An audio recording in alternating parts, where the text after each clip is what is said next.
This is Enginuity. In this episode, the latest Chevrolet, Mercedes classics, and WRS highlights. But first, the leading international tyre manufacturer Continental has reached an important milestone in its research project for the industrialization of dandelion rubber in tyre production. A green tire is a tire where the raw material base which you use to produce the tire is made from regenerating raw materials with very low energy consumption, low CO2 emission. And in the end, the green tire also has to perform. Low CO2 emission in service means low rolling resistance. Rubber is a key raw material for the tire, of course. We use a diverse base of rubbers, including natural rubber. Currently, the content of natural rubber for PLT tires is about 10 to 30%, and if you go to the truck tires, you have 40 and plus % still used as natural rubber. With our joint development project with the Fraunhofer Gesellschaft, we aim to develop the dandelion plant as a source of natural rubber of the future. Only Russian dandelions are suitable for the production of rubber. This is the only kind that produces rubber of a quality that can be used to build tires. Our aim is to cultivate Russian dandelions here in our fields or in other countries where they are needed to produce rubber. The advantage is that they grow on marginal land that is not suitable for cultivation of other food crops. Why we do it is very simple. If you look a little bit into the raw material market, natural rubber consumption, the demand will grow over time, but the area where you can cultivate the plant is very limited. So we expect a lot of difficulties in the pricing and in the sourcing situation for natural rubber from heavier trees in the future. We have been working with Continental for many years now to monitor the quality of the rubber extracted from our breeds of plants. We are the experts in analyzing, okay, what is the performance of the material? How do we get it out of the plant? How do we get it into the tire plant to produce our tires? And we do this in our competence as Continental in the end. That's why Continental makes the perfect strategic partner for this project. So far, the feedback has always been positive, so that today we can say that the rubber produced from our dandelions is of the same quality as from rubber trees. So we do not need to do any compromise in terms of tire performance, not even for the dandelion. We do not technically need to go into a compromise, and we would never accept so.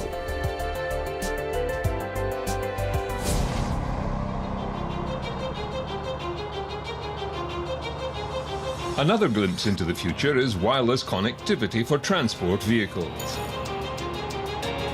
Welcome to a connected future.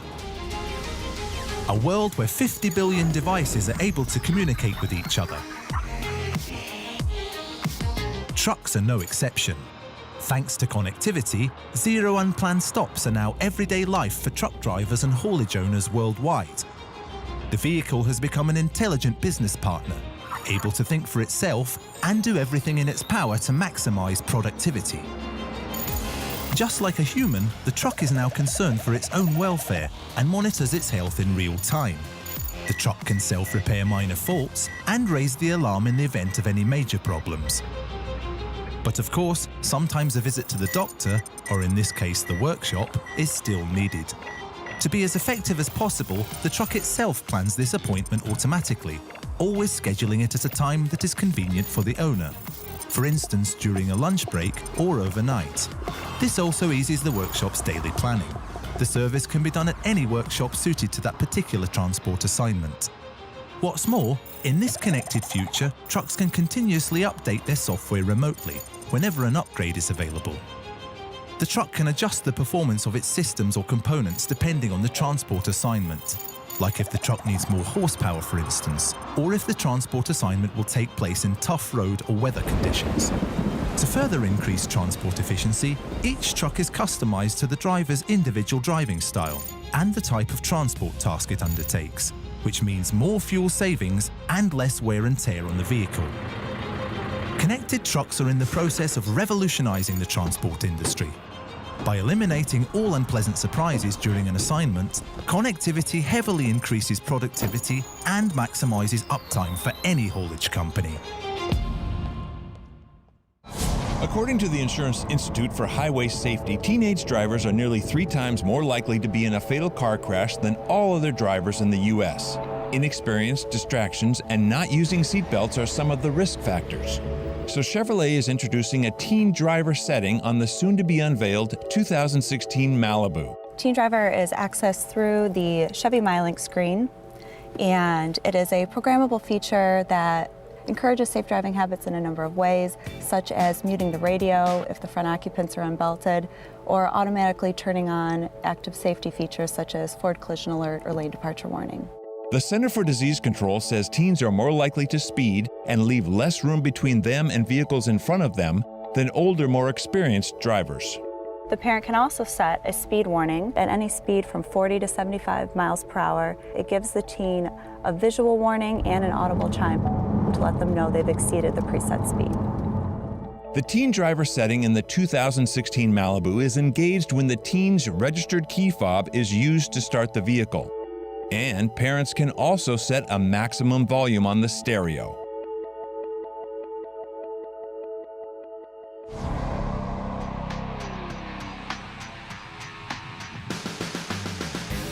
For the 6th time, Chevrolet has introduced an all-new Camaro. Designed to maintain the segment leadership it earned over the past 5 years, the new Camaro offers even higher levels of performance, technology, and refinement. The Camaro provides a faster, more nimble driving experience, enabled by an all-new, lighter architecture and a broader powertrain range. The design of the 6th generation Camaro really takes a step from the 5th generation to another level. We didn't lose the DNA of what really makes a Camaro. That long hood and those strong rear shoulders, that's evident in the 6th gen. However, it's a much more chiseled, athletic look to complement the 200 to 300 pounds lighter, depending on which model you get, from the 5th generation. The 6th generation offers great performance with 3 powertrains. The 2-liter turbo, it's the first time the turbo's been offered in the Camaro, up to the V8. So you got 5.4 0 to 60, all the way down to a 4-second 0 to 60. It's awesome. The new engines are matched with 6-speed manual transmissions and 2 all-new 8-speed automatic transmissions. The 6th generation Camaro offers a great deal of new technology, including a segment-exclusive drive mode control, which allows the driver to tailor the exhaust note, the steering, the suspension, and even the interior lighting.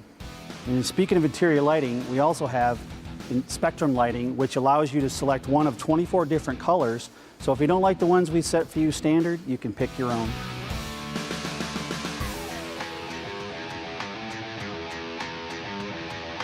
Yeah, Chevrolet has tremendous momentum right now. 2015 turning out to be a banner year for us. Industry's strong, and we are growing. In fact, at Chevrolet, we've been growing our business 6 consecutive months of retail sales gains, and now we've got 6 new vehicles that we'll be launching in 2016. So great momentum, and it's a great time to be around the brand. Camaro's leaner, stiffer platform and slightly smaller dimensions are accentuated by a dramatic sculpted exterior. Meticulously tuned in the wind tunnel, the exterior contributes to performance through reduced aerodynamic lift for better handling and enhances efficiency in the most powerful Camaro SS ever. Redesigning the Camaro, which retains the iconic design cues and offers even more performance for a new generation of buyers.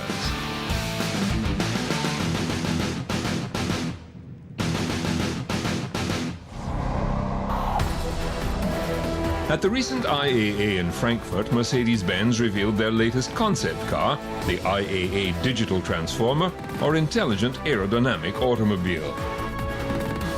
The Mercedes-Benz Concept IAA automatically changes from design mode to aerodynamic mode when the vehicle reaches a speed of 80 kilometers an hour, whereby adjustable panels at the front and rear of the Mercedes move into position to reduce resistance through the air and therefore reduce fuel consumption. For this reason, the study is 2 cars in 1, an aerodynamic world champion with a CD value of 0.19 and a 4-door coupe embodying irresistible design.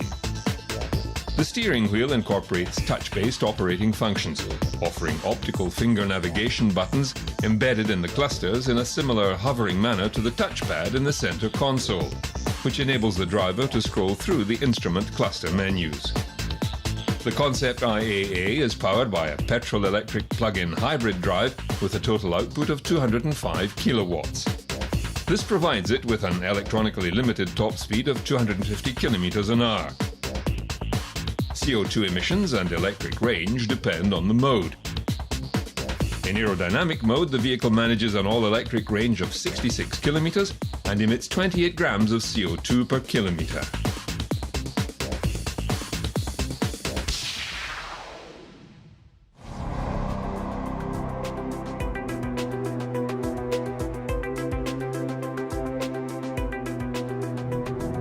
The Mille, Italian for 1,000 miles, was an open-road endurance race through Italy from Viale Venezia in Brescia to Rome and back.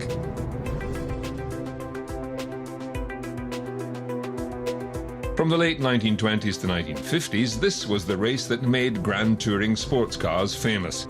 The likes of Alfa Romeo, BMW, Ferrari, Maserati, Porsche, and of course, Mercedes-Benz.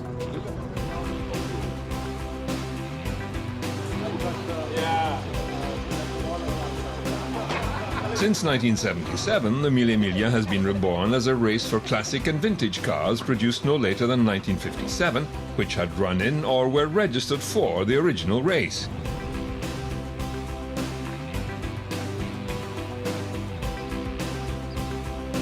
One participant this year was the winner of the original 1955 Mille, British racing legend Stirling Moss.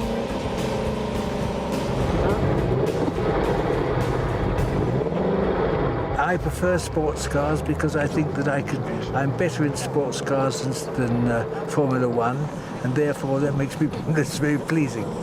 This is the most fantastic car in the world, and to drive it on these roads as fast as one can is a wonderful feeling.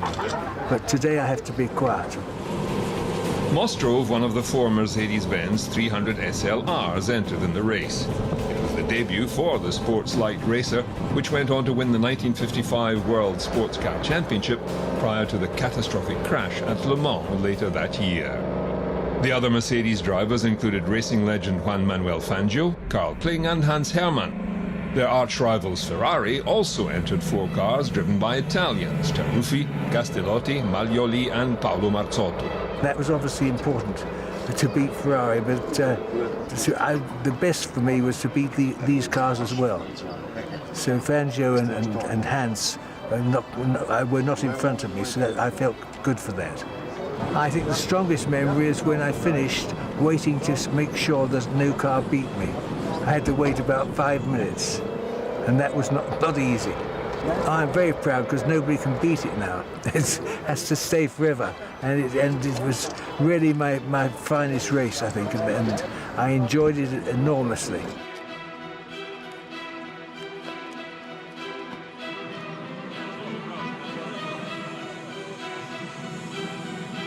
From 1949, cars were assigned numbers according to their start time.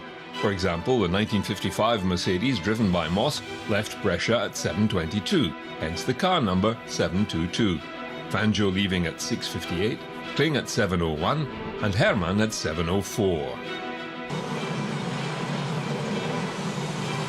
Success really is I had the best car, and the handling of this machine is really very good. It's quite heavy and quite hard work, but having said that, it is very responsive to the throttle, and therefore when you get in difficult corners, you just give power and you steer on the throttle. The SLR was based on the W196 Grand Prix race car and burned a mixture of petrol, benzene and alcohol in its 3-litre direct fuel-injected straight-8 engine. The front-mounted engine was set back behind the front axle for improved weight distribution. The chassis was an aluminium tube space frame with magnesium alloy bodywork, keeping the car's weight down to 880 kilograms. The 300 was the fastest road car of its day. Yes, the handling of this car it's got a lot of horsepower, and once you can set the car up at speed, you can drive it on the throttle. You know, you turn into a corner, then back off a bit and you get oversteer, back comes out, power down, and it's very, very responsive. The only thing it didn't have was disc brakes, because they were English and they wouldn't give them, obviously, to a German car. But that didn't matter. It is such an incredible machine. Unfortunately, the 1957 race was the last due to the unacceptable loss of life in 2 accidents which killed participants and spectators. In total, the 24 races took the lives of 56 people. Another element of the original race that has since been discontinued was the speeds cars could drive at on the public roads. In 1955, there was no speed limit. Today, cars must average 50 kilometers per hour. Well, I mean, there are so many cars you have to pass, and the speeds that you do, Cremona to Brescia, for instance, enormous speeds, and down the Adriatic. I mean, it is remarkable to realize that the Italians are also keen. They kept off the roads, and we were able to race with speeds, you know, 300, nearly 300 kilometers an hour. And when you go that speed on an ordinary road, it's very exciting. The Mille was begun to counter the loss of the Italian Grand Prix, which had been moved from Brescia to Monza in 1922. The local love for motor racing couldn't be denied, with millions of spectators lining the roads to watch the new road race in 1927. The first race saw 77 competitors start and only 51 completed. In 1957, the number of entrants had reached 391, with 310 starters and only 172 completing the race. This is the home of motor racing.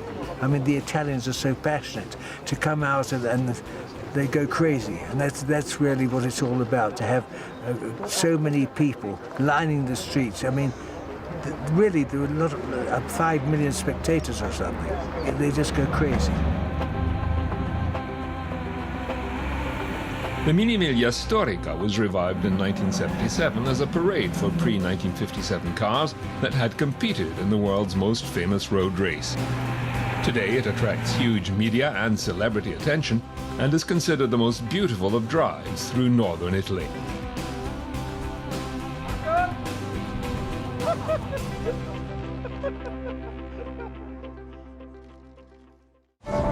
It's our passion. We've got what it takes. It's about teamwork. It's in our blood. We live for racing. Let's take a look at this year's WRS season highlights. We love to win. It's our life. We are the young guns in the fast lane. We love the smell of rubber. We love to win. It's about speed.